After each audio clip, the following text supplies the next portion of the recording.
Assalamualaikum, salam sejahtera. Untuk PDPR kita pada hari ini, kita akan masuk subtopik 5.5, pembelauan gelombang. Okay? So, pembelauan gelombang ini adalah fenomena yang ketiga daripada 4 fenomena yang kamu kena tahulah.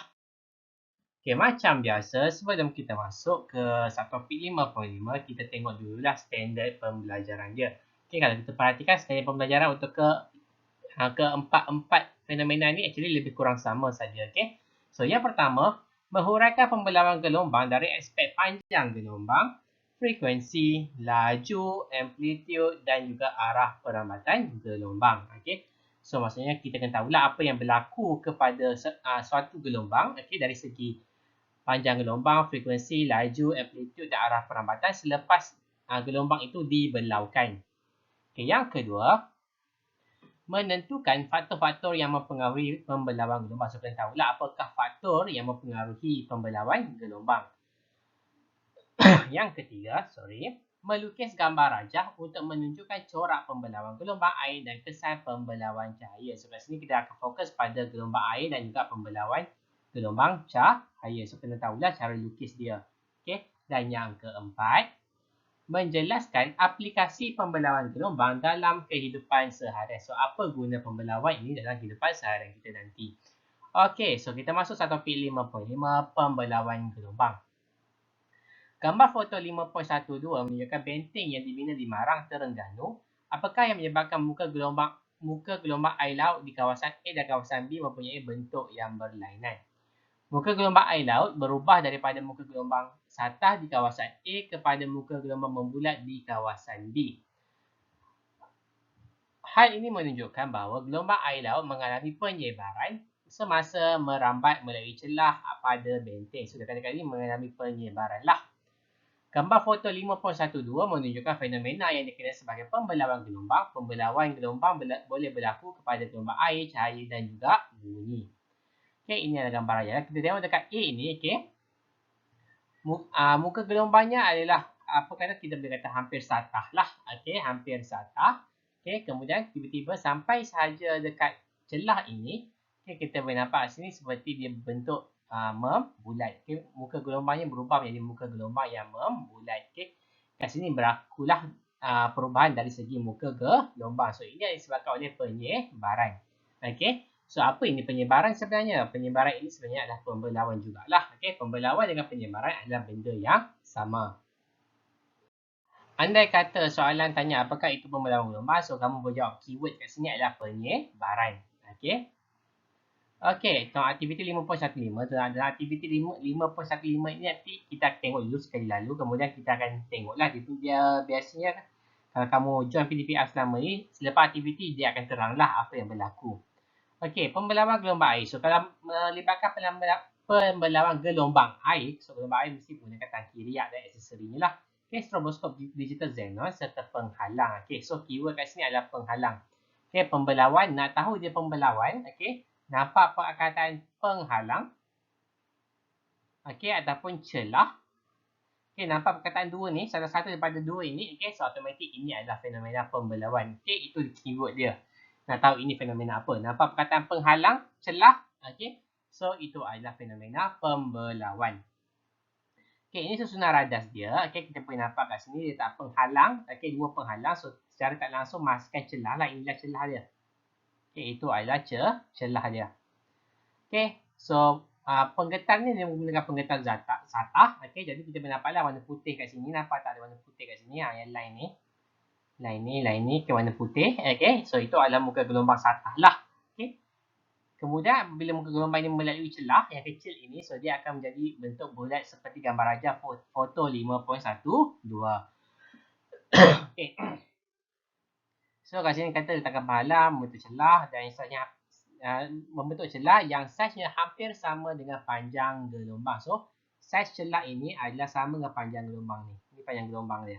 Daripada garisan putih ini ke garisan putih ini. Daripada muka gelombang ke muka gelombang. So, saiz dia mesti sama. Okay, kalau saya lukis macam ini. Anggap sajalah sama. Okay. So, saiz celah ini. Okay, mesti sama saiz yang ini. Okay, dua inilah. Ini lambda. Ini lambda 1, ini pun lambda 1. So, saiz ini pun mesti bersaiz lambda 1. Kalau ini 3 cm, ini pun 3 cm. Saiz ini pun mesti 3 cm lah. Okey, itu yang dia nak.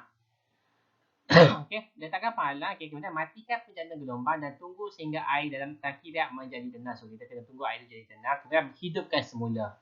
Okey, dari tenang kita hidupkan semula. Kenapa kita matikan dulu? Sebab kita tak nak nanti ada gangguan. Okey, kita tahu kalau kita letak penghalang ini akan masukkan muka gelombang lagi. Okey. Okey, seperti macam kamu bila jatuh ke dalam air lah. Okey, akan masukkan ombak yang kecil. Okey, sama macam ni lah. So, lepas dah tenang, baru dia vibratekan balik penggetar satah ini. So, akan masukkan muka gelombang satah lah. Okey, perhatikan bentuk muka gelombang sebelum dan selepas. So, sebelum kita nampak kat sini adalah bentuk satah dan selepas kita tengoklah. Lukis bentuk muka gelombang selepas kemudian celah serta catatkan ciri-ciri muka gelombang sebelum dan selepas. Nanti kita tengoklah keputusan dia. Okey, ini dia. Okey, mana? Okey, panjang gelombang dia ada kat sini. Frekuensi dia minta. Ini dia punya jadual lah. So, kamu kena tahu apa berlaku pada panjang gelombang, frekuensi, laju gelombang, amplitude dan juga arah perambatan. Okey. So, nanti kita tengoklah apa yang terjadi kepada keempat-empat ini. Okey, tapi yang pasti saya yakin kamu sepatutnya tahulah frekuensi ini. Okey, frekuensi ini adalah sama. Kenapa? Sumber yang sama. Itu jawapan dia.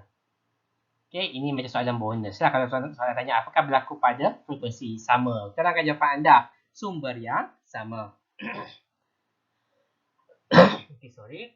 Okey, ini pula pembelawan gelombang cahaya. Okey, pen laser. Okey, pen laser. Kaki reaktor, celah tunggal. Nampak tak ada perkataan celah. So, ada perkataan celah. Maksudnya ini adalah pembelawan. Okey, celah tunggal dengan saiz celah yang sangat sempit. Celah tunggal dengan saiz celah yang lebar. Okay, lubang jarum bersaiz kecil, lubang jarum bersaiz besar dan skrin putih. Okay, so kenapa kita guna pen laser? Okay, sebab dia maklum pen laser ini biasanya mempunyai satu warna. Okay, biasa kita jumpa laser yang warna merah lah. Okay, actually ada macam-macam laser warna lain. Okay, so kita biasanya pakai laser warna merah. So kalau buat eksperimen ni kemungkinan besar kalau kita nak berbandingan boleh pakai laser warna merah, laser warna biru ataupun laser warna hijau. Okay, bergantunglah. Okey, kepada tujuan eksperimen kamu. Okey, biasanya kita pakai yang merah lah, selalu berwarna merah. Okey, so kenapa kita pakai laser? Kerana seperti saya cakap tadi, laser mempunyai satu warna ataupun istilah yang kita pakai adalah istilah monokromatik. Monokromatik. Okey, mono. So based on perkataan mono sahaja kita boleh tahulah mono ini maksudnya satu. So secara generalnya kita boleh katakan kita pakai cahaya monokromatik adalah sebabkan dia mempunyai satu warna ataupun dia mempunyai satu panjang gelombang ataupun dia mempunyai satu frekuensi. Okay, mana-mana alasan kamulah. Okay, so kalau soalan tanya apakah maksud monokromatik? So cahaya monokromatik, so jawapannya adalah cahaya yang mempunyai satu warna saja ataupun cahaya yang mempunyai panjang gelombang yang sama ataupun cahaya yang mempunyai satu frekuensi. Okay, itu jawapannya lah. Kalau soalan tanya apakah cahaya monokromatik. Sorry. So kita nampak kat sini, celah tunggal ini maksudnya hanya ada satu celah saja. So ini adalah susunan radial dia. Okay, tunjukkan alur cahaya. Alur tu bahasa Inggerisnya adalah beam lah. Okay, light beam. Melalui satu celah tunggal yang saiz celah yang lebar. Perhatikan corak yang terbentuk pada skrin. Kemudian ulang langkah, gantikan celah yang lebar tadi dengan celah tunggal yang sempit. Saiz lubang jarum yang besar-besar dan lubang jarum yang bersaiz kecil. Okay, kat sini saya rasa kamu kena lukis apa yang terhasil. Kita tengoklah hasil dia. Okay, ada tunjukkan dalam slide lepas ini. Kemudian kita tengok pembelawan gelombang bunyi. Okay, radiusnya adalah tablet dan pembesar suara kecil yang boleh disambungkan kepada tablet. Okay, jalankan aktiviti di luar bilik darjah lah. Okay, dia mesti dijalankan di luar bilik darjah dan di kawasan yang senyap. Okay, yang tak banyak bunyi supaya tidak berlakunya gangguan. Okey, dia kata mainkan bunyi berfrekuensi 500 Hz kepada tablet yang dipasang pada pembesar suara. So dekat tablet ini kita pasangkan 500 Hz bunyi. Okey. Kemudian berdiri di kedudukan X. So kedudukan X ini berdiri seperti yang tunjukkan radial 5.48 dengan dan dengar bunyi dari pembesar suara. Okey, kemudian ulangi langkah 4 dengan berada dikeluarkan Y pula kat sini. Okey, catat pemerhatian anda. So kita kat sini kamu boleh tengok bagi tahulah. Okey, kamu dengar bunyi tu kuat atau lemah. Okey, kuat atau lemah. Okey, kalau ikut kat sini sepatutnya dekat X ni bunyi yang lemah lah. Okey, dekat Y ini bunyi yang kuat. Kenapa nanti kita tengok. Okey, so ini dia keputusan tadi. Okey, untuk aktiviti 5.15. Pembelawan gelombang, ini definisinya. Pembelawan gelombang ialah penyebaran gelombang apabila gelombang itu merambat melalui satu celah atau tepi suatu penghalang. Okey, so keyword dekat sini pembelawan gelombang. Kalau soalan tanya apakah pembelawan gelombang, so make sure ada perkataan penyebaran.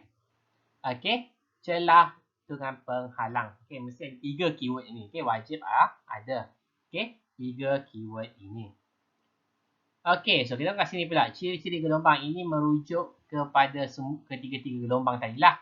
Air, bunyi dengan cahaya. Okey, tapi based on jadual ini, jadi kita tengok jadual ini berada pada aktiviti 5.15 yang melibatkan eksperimen menggunakan gelombang air. Okey, so panjang gelombang. Okey, tiada perubahan panjang gelombang. Okey.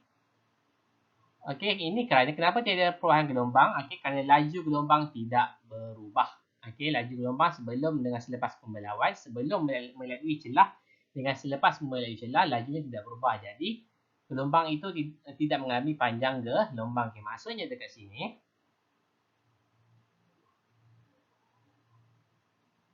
Okey, ini lambda 1. Ini lambda 1. So, ini pun lambda 1. Ini pun lambda 1. Maksudnya, saiz lambda 1 ni semuanya sama. Kalau saya buat macam ini lambda 2, ini lambda 2. So, kita boleh kata lambda 1 sama dengan lambda 2 lah. Okey. Frekuensi tiada perubahan. Okey, kerana tiada perubahan pada frekuensi sumber. Kita pun daripada sumber yang sama. Laju tiada perubahan. Kenapa tiada perubahan? Kerana tiada perubahan medium sebelum dengan selepas pembelauan. Okey. Tiada perubahan medium ataupun kalau melibatkan gelombang air, tiada perubahan dari segi kedalaman. Ingat, kalau laju berubah, okey, kalau laju berubah, pembiasan yang akan berlaku. Okey, so untuk pembelauan tak boleh berlakunya perubahan hal laju lah. Okey, amplitude. Amplitude. So amplitude dia akan berkurang.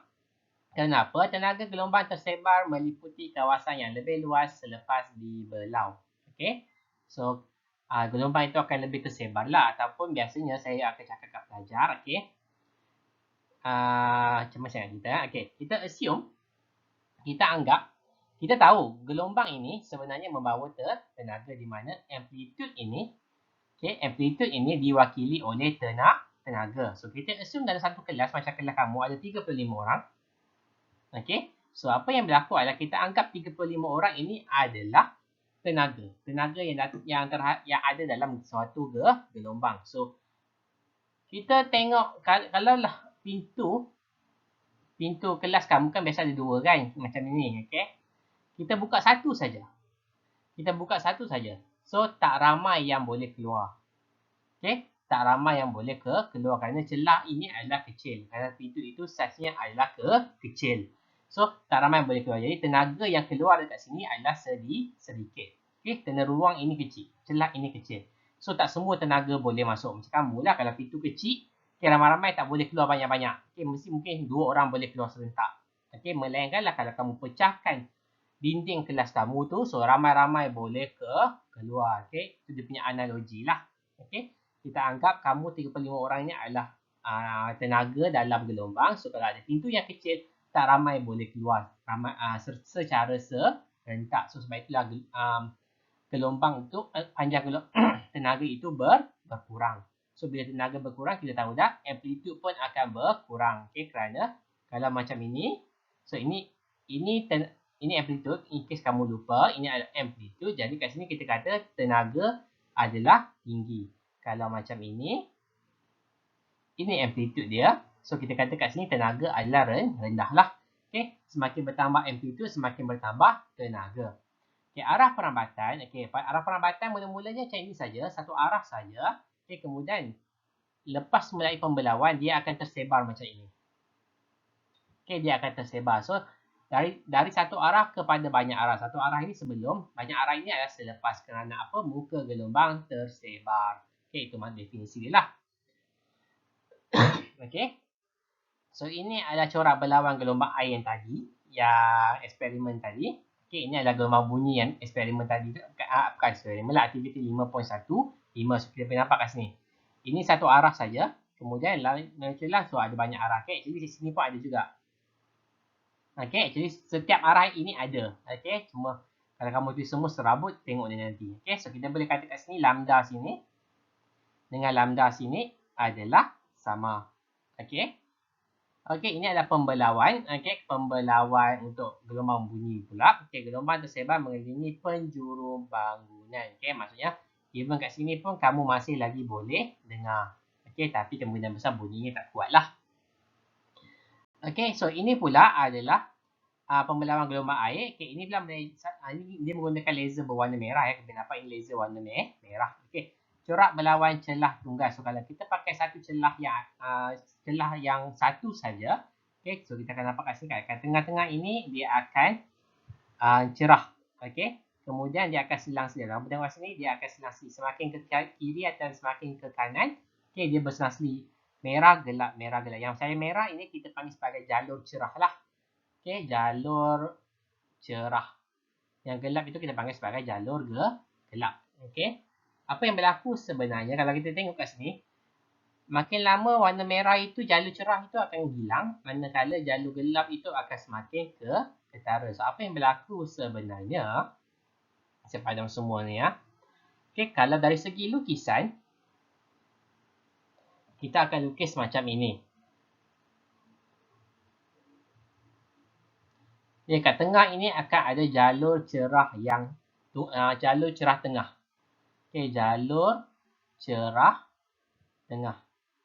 Okey, kemudian yang ini warna merah lah, ini jalur cerah lah, ini cerah. Okey, kemudian dia akan ada kat sini jalur gelap. Jalur cerah tengah ini akan diapit oleh dua jalur gelap. Okey, dua ini gelap lah. Okey, kemudian kita akan tengok dekat sini. Dia selang-seli pula, ini pun cerah, ini pun cerah. Cerah, cerah. Okey, kemudian gelap. Gelap. Okey, lepas gelap dia akan cerah balik. Cerah. Cerah. Kemudian dia akan gelap semula. Selang-seli lah. Okey, ini kamu kena tahu beza ya, sebab nanti ada belajar yang next fenomena. Okey, kamu akan confuse. Ini gelap. So, kita boleh nampak dekat sini. Okey. So, dia berselang-seli. Tengah-tengah dia mesti cerah yang tebal. Okey, jalur cerah yang tebal. Kemudian diselang-seli oleh gelap, cerah, gelap. Gelap, cerah, gelap, cerah, gelap. Kemudian ini sama gelap, cerah, gelap, cerah, gelap. Okey, kalau kita perhatikan cara saya lukis, okey, kamu akan nampak jalur cerah ini makin ke kiri, makin ke kanan, saiznya akan menjadi semakin mengecil. Manakala jalur gelap, okey, semakin ke kiri, semakin ke kanan, jalur gelap itu semakin menebal. Okey, ini adalah lukisan. Kalau soalan bagi kamu, biasanya bagi lukisan macam ini. Okey, so kalau real life macam inilah. Kita boleh nampak. Semakin ke kanan, semakin ke kiri, lama-lama jalur cerah itu makin lama makin tak nampak. Okey, sampailah dia hilang. Ujung sini dah hilang, semua hitam. Okey, macam inilah cara dia lukis dia. Okey, sama juga dengan lubang jarum. Okey, bezanya lubang jarum ini bentuk bulat. So, yang tengah-tengah itu akan mempunyai, alamak salah. Okey. Yang tengah-tengah ini akan mempunyai jalur cerah yang tebal macam ini. Okey, kemudian dia akan ada apa kita panggil jalur gelap lah. Okey, dia akan ada jalur gelap. Okey, kemudian dia akan diselang-seli pula dengan jalur cerah. Okey, kemudian jalur gelap. Kemudian jalur cerah. Okey, minta maaf lah lukisan saya tak cantik. So, okey, tapi konsep dia masih sama. Okey, semakin dia ke keluar, okey, jalur cerah saiznya akan semakin kecil, manakala jalur gelap saiznya akan jadi semakin besar. Sama macam yang kat atas ni. Okey, tiada beza. Okey, so saya harap kamu fahamlah. Okey. lukisan jaranglah dia bagi lukisan betul. Biasanya dia bagi lukisan yang dia dilukis semula lah. Okey. Ini adalah faktor-faktor yang mempengaruhi pembelawan gelombang. So, ini baru standard pembelajaran yang kedua. Okey. Mengkaji faktor yang mempengaruhi pembelawan gelombang. Okey, tangki riak dan aksesori stroboskop digital. Okey, so kita tengok kat sini, okay, kamu boleh baca sendirilah. Okey. Step dia sama saja yang sebelumnya. Bezanya kat sini kita boleh nampak 5.8, 5.9. Okey. Ini celah yang lebar, kita boleh nampak celah yang lebar. Ini celah yang sempit, celah yang lebar. Ini celah yang celah dia sama. Dari kes ini dua celah yang sama, tapi dia punya panjang gelombangnya tak sama. Ini panjang lambda kecil, ini lambda besar. So, apakah yang berlaku selepas pembelawan? Okey, ini biasanya kita akan tunjuk cara lukis muka gelombang. Okey, ini adalah faktor yang mempengaruhi sebenarnya. Okey, faktor yang mempengaruhi pembelawan gelombang adalah saiz celah ataupun penghalang. Okey, dan juga saiz lambda. Okey, saiz panjang gelombang. Kita kes sini lah kena tengok ini saiz celah, ini panjang gelombang, ini panjang gelombang. Okey, so ini adalah cara dia lukis. Okey, cara lukis tak silap saya praktik formatif dia suruh kamu lukis 4-4 ni kalau tak silap saya. Yang kita tengoklah. Okey, melukis gambar rajah untuk menunjukkan corak pembelawan gelombang air. So, ini adalah standard pembelajaran yang ketiga tadi. Okey, so gambar rajah pertama dengan kedua ini, okey, lambdanya adalah sama. Okey, tapi yang berbeza adalah saiz celah lah. Celah lebar, celah sempit. Okey, so kalau celah yang lebar, okey, kita kata kat sini, ni kita akan lukis macam ini. So, macam mana cara kita lukis? Okay, biasanya saya akan suruh pelajar saya, kalau saya lebar, lebar ini maksudnya dia lebih besar. Okey, bila guna perkataan lebar, okey, lebar itu maksudnya dia merujuk lebih besar daripada lambda. Okey, saiz dia lebih besar daripada lambda. Okey, lambda dia ini kan, ini lambda dia. So, kita tengok saiz dia. Celah, okey, berkali-kali ganda. Macam 3 atau 4 kali ganda daripada saiz lambda. So, apa yang kita perlu buat adalah cara lukis dia. Okey. Saya biasa kalau kat kelas akan suruh buat macam ni lah. Okey, anak panah macam ni. Make sure dia macam, kita panggil macam, kalau kamu tengok ni, nampak dia macam, bukan selari kita kata apa, samalah. Okey, darjah dia adalah sama. Sudut dekat sini dengan sudut kat sini mesti samalah. Okey, kemudian apa kamu buat? Gariskan kat tengah ini. Okey, gariskan, kemudian hujung ini kamu buat point sikit. Okey, macam ada lengkung sikit. Point sini, saya biasa panggil point. Point sini, point sini, point sini, point sini. Okey, make sure lambda dia adalah sama. Kalau kita tengok kat sini, kalau kamu pembaris, lambda sini, saiznya adalah sama. Okey, so nampak ya? Make sure sudut sini dengan sudut sini adalah sama. Okey, ini kalau yang lebar. Okey, kalau yang sempit, okey, senang saja. Okey, benda yang sama. Lukis macam ini. Okey. Kemudian, kamu buat bulat. Pakai jangka lukis lah. Okey, pakai jangka lukis. Saya sangat sangat menggalakkan kamu pakai jangka lukis. Okey, supaya mudah untuk kamu lukis. Okey. Okey, so biasanya kalau yang ini saya tak cukup lebar, kamu kena buat lebar lah. Okey, kamu kena buat lebar. Okey, kerana kita akan cakap untuk jalur celah yang lebar ini, okey, kita akan kata kurang terbelau. Okey, kurang terbelau. Kalau yang celah sempit ni lebih terbelau. Okey, lebih terbelau. Okey, lebih terbelau. Okey, kenapa? So, kalau kita tengok gambar rajah dalam buku teks ni, okay, kita nampak kat sini. Ruang kat sini adalah kecil. So, lepas tu kita kata kurang terbelau. Ingat, terbelau itu maksudnya penyebaran. Maksudnya tersebar. So, masuk kat sini, selepas melalui celah yang lebar, okay, gelombang ini kurang tersebar. So, ruang kat sini ada banyak. Okay, manakala kalau dekat yang celah yang sempit, kita nampak ruang kat sini adalah kecil. Okey, so dia lebih tersebar. Okey, ruang yang tak ada gelombang, okey, ruang yang tiada muka gelombang itu kurang. Okey, jadi kita boleh kata kat sini adalah kawasan yang tenang lah. Okey, kerana tiada ombak. Okey, kawasan yang tidak kena pembelawan ini adalah kawasan yang tenang kerana tidak mempunyai ombak. Okey, ini pun sama juga. Okey, yang atas ini pun sama juga.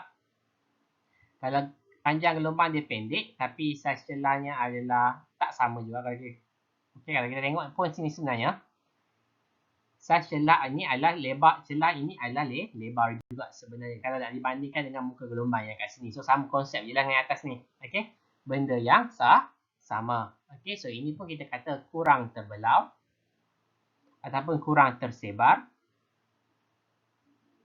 Okey, manakala yang ni pula, ini pun sebenarnya kalau ikutkan kat sini sama konsep dengan yang atas ni lah. Okay, kita boleh tengok saiz lebih kurang sama, jadi ini lebih terbelau. Okey, so cara lukis ni kamu kena tahu, kena hafal. Apabila cara lukis ni biasanya maksimum 3 markah lah. Okey, kadang-kadang jadi 2 saja. Okey, ini pernah keluar SPM tahun 2020. Markah dia 2. Markah dia 2. Anak panah ini, arah perambatan ni kamu kena lukis.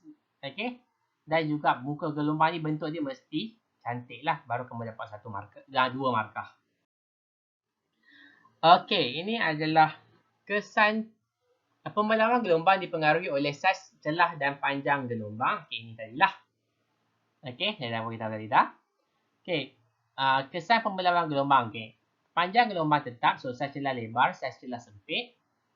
Penyebaran gelombang kurang ketara, penyebaran gelombang lebih ketara, saya dah kata tadi. Okay, kalau panjang gelombang pendek, saiz celah sama, so kurang ketara, lebih ketara. Saya pun saya dah katakan. Ini dengan ni kesnya sama, ini dengan ni pun sebenarnya kesnya adalah sama saja. Okay, pembelawan gelombang dalam kehidupan harian. So, ini adalah standard pembelajaran yang keempat, yang terakhir. Okay, pembelawan gelombang. Okey, pertama sekali kita tengok gelombang air. Pembelawan gelombang air semasa melalui celah menghasilkan kawasan air yang tenang yang sesuai untuk persinggahan kapal dan aktiviti rekreasi. Okay, macam kita tengok gambar foto awal-awal tadi yang dekat Marang Terengganu tu kan. Okey. Macam mana tadi? Okay, dia ada macam teluk. Okey, kemudian kat sini dia ada benteng. Kemudian ada celah lah. Okey. So, kenapa jadi dia kawasan air dia menjadi tenang? Kawasan ini air laut. Okey, bila masuk kat sini jadi macam ni lah. Okey, so kat sini air tenang. Kenapa? Kerana amplitude kecil. Bila amplitude kecil, maksudnya tenaganya pun adalah kecil. Okey, so ini adalah dia punya salah satu lah. Salah satu apa kita panggil fungsi lah pembelawan ni. Okay, kita boleh jadikan ini sebagai kawasan rekreasi. Nak buat jetty ke, nak buat resort ke, apa-apa sajalah. Okay. Asalkan air tu mesti tenang lah. Okay, yang kedua, cahaya gelombang. Okay, hologram yang dihasilkan oleh kesan pembelawan cahaya digunakan sebagai tanda keselamatan pada kad bank seperti kad debit dengan kad kredit ini. Biasa kita nampak dekat IC pun biasa kita nampak. Okay, tujuannya adalah sebagai langkah keselamatan. Biasanya kita tahu ini ori atau tak, kebiasaannya lah. Nak tahu ori atau tak. Kalau tak ori, biasanya tak ada lah. Ori atau tak. Okay. Kemudian gelombang bunyi pula. Okay, gelombang infrasonik yang dihasilkan oleh gajah mempunyai panjang gelombang yang panjang untuk memudahkan komunikasi antara gajah pada jarak yang jauh. Okay, so ini fungsi di pembelawak untuk binatang juga lah. Menggunakan gelombang bunyi untuk mereka berkomunikasi. Okay, saya pun baru perasan dia fokus pada celah. Okay, maksudnya mungkin silibus kamu dia dah keluar penghalang kot. Penghalang. Kalau penghalang dia macam ini. Penghalang yang satu je kat sini. Ni penghalang dia. So gelombang akan macam ni lah. Ini dia punya arah dia akan menumpu. So saya rasa mungkin ini dah tak ada dah kot. Okay, dia sebab dia fokus pada celah je. Okay, kalau dulu panjang gelombang ini pun tak dijadikan faktor. Biasanya saiz celah dengan saiz penghalang. So sekarang dia dah tukar silibus, dah tukar KSSM ni tukar silibus, digunakan untuk kaji pembelawan dia guna saiz celah dengan panjang gelombang sahaja. Saiz penghalang tak ada dah. So mungkin lebih mudah lah kot. Saya rasa mungkin lebih mudah lah sebab Kalau kamu perasan tadi, nak lukis kedua-dua ni sebenarnya benda yang sama sahaja. Okey, ini adalah latihan dia. Okey, ini adalah latihan dia. Okey, so aktiviti nombor 1.7 tak payahlah, ini tak ada apa-apa. So, latihan formatif 5.5. Okey, so cara pembelauan. Okey, so kat sini kita boleh nampak inilah celah. Inilah penghalang tadi. Okey, penghalang. Rupanya ada jugalah penghalang, bukannya tak ada. Okey, ada juga penghalang. Okey. So, benda konsep dia masih sama. Kamu perlu tengok saiz dia. Adakah sama atau tidak. Okey. Tengok saiz dia. Adakah sama atau tidak. Tapi ini penghalang yang dekat tepi. Bukan penghalang kat tengah. Kalau silibus dulu, penghalang tu dekat tengah. Okey, so tak apalah. Okey, so first apa kamu kena buat? Kamu tengok ini. Sama saiz tak? Tengok ini. Sama saiz tak? Okey. Kalau tak sama saiz, okey, maksudnya dia kurang terbelau. So macam kat sini kita nampak ini kecil, ini besar. So ini kurang terbelau. Okey, terbelau. Nak lukis macam mana? Sama saja macam tadi. Okey, lukis macam ni. Okey, lukis ni lah. Garis-garis. Okey. Make sure ruang dekat sini besar. Okey, sebab dia kurang terbelau. Kalau macam ni, dia lebih terbelau. Macam ni lah. Okay, make sure juga lambda dekat sini adalah sama. Make sure yang mana muka gelombang membulat tu guna jangka lukis. Okay, baru cantik lukisan kamu. Guna jangka lukis confirm dapat 1 markah kalau nak SPM. Okay, confirm lah. Guna jangka lukis memang gambar-gambar cantik. C dengan D ni dah ada dalam nota tadi. Okay, dalam buku teks tadi. So, just macam saya cakap tadi. Perhatikan saiz lambda dengan saiz celah. Kalau sama, maksudnya dia lebih terbelau. Sama lebih terbelau. Kalau tak sama, kecil, okay, dia kurang terbelau. Kita balik. Okay, kalau sama saiz, okay, kalau mana saya punya mouse? Saya punya ni mouse. Kalau saiz sama lambda dengan celah, okay, dia terbelau. Okay, lebih. Kalau saiz lebih kecil, okay, saiz celah lebih kecil, okay, dia kurang terbelau lah. Okay, so kita tengok soalan nombor 2. Sorry ya, bukan lebih kecil, lebih besar. Okay, kat sini, lebih besar. Okay, dia kurang terbelau. Okay. So, kita tengok soalan nombor 2. Rajah 5.54 menunjukkan pelan ruang tamu dan bilik tidur. Seorang budak yang baring di atas katil tidak dapat melihat televisyen. Okay, dapat melihat televisyen di ruang tamu tetapi dapat mendengar bunyi dari televisyen itu. Okay, inilah. Dengan melukiskan muka gelombang, terangkan bagaimana fenomena pembelauan membolehkan budak tersebut mendengar bunyi televisyen. Okey, kemudian B nyatakan fenomena lain yang menyebabkan bunyi merambat dari televisyen ke budak itu. Okey, so kita tengok dekat sini. So, ini televisyen. Okey, kemudian ini bila terbuka lah. Okey, so kat sini muka gelombang terangkan bagaimana fenomena pembelauan membolehkan budak tersebut mendengar bunyi. So, kat sini dia merujuk kepada bunyi televisyen. So, kalau gelombang bunyi bentuknya macam inilah. Okey, so apa kamu kena buat? Kamu kena lukis lah. Macam ni. Kena lukis balik semua ni. Okay, kemudian kat sini macam mana rupa dia selepas dia terbelau. Okay, pintu ini terbuka. So, kamu kena lukis lah. Okay, macam mana cara lukis dia. Okay, so hati-hatilah ya bila kamu melukis gelombang bunyi. Okay, gelombang bunyi mesti bentuk melengkung macam ni lah. So, kamu kena lukis melengkung. Okay, sampai ke sini. Okay. Dia melengkung ke arah sini pula. Melengkung. Make sure lambda sini dengan lambda sini adalah sama ya. Okay, so hati-hatilah lukis kat sini. Okay, soalan ni agak sukar sedikit. Okay, berbanding soalan-soalan sebelum ini. Okay, kat sini pun sebenarnya berlaku tersebar lah. Okay, macam ni. Okay, sampai kat sini dia macam ini. Okay. Okay, so hati-hati bila lukis. Okay, kemudian B. Nyatakan satu fenomena lain yang menyebabkan bunyi ini merambat dari televisyen ke budak itu. So, fenomena lain. So, kita dah belajar pantulan, pembiasan, okay, dan juga pembelawan. So, dia kata fenomena lain. So, automatik bukan pembelawan lah. So, antara pantulan atau pembiasan. So, kita tengoklah. Okay. Kalau pantulan tu dia terpantul. Kalau pembiasan tu mesti berlaku perubahan medium. Ketupatan. Okay. Ketupatan medium. Kalau tak ada berlaku perubahan ketupatan, so bukan pembiasan lah. Okay. So, nyatakan apa dia yang lain ni. Okay. Fenomena yang lain. Antara pantulan ataupun pembiasan. Okay. Jawapan saya dah tunjuk kat situ lah sebenarnya. Saya dah lukis apa jawapan dia apa. Okay, so itu saja untuk hari ini. Jadi, soalan untuk hari ini adalah, okay, berikan saya definisi cahaya monokromatik. Okay, berikan saya definisi cahaya monokromatik. So, kamu tulislah. Cahaya monokromatik ialah apa. Okay, ini soalan yang pertama. Okay. Soalan yang kedua. Okay, nyatakan faktor yang mempengaruhi pembelawan. Okey, nyatakan faktor yang mempengaruhi pembelawan. Okey, tadi ada dua.